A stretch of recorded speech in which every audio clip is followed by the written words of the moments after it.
Hey guys, it's Darren from Bandanas Online. Today we're in a different part of the factory because it's a Friday when I'm doing this video. The guys are really rocking it out.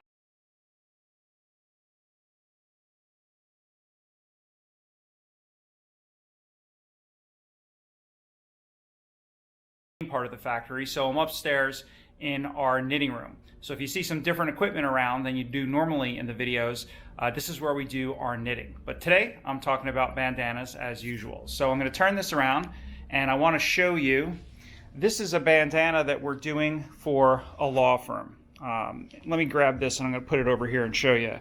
Oh, actually, that's a piece of bandana equipment. That is a manual fabric cutter. That's what we use to cut the fabric when we're making the bandanas. I'm going to move that out of the way.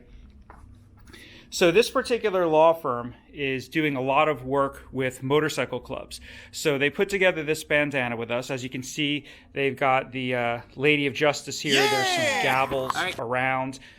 The scales of justice going around the perimeter. You can't handle the truth! And in the corners, you've got some more Ladies of Justice. It came out really nice. They did this on a light gray bandana with a white and a black print. They only ordered 72, which is all they needed for the startup campaign. So if you need a large order or a small order or a medium order, we're here at Bandanas Online to help you with your custom bandana needs. Talk to you soon.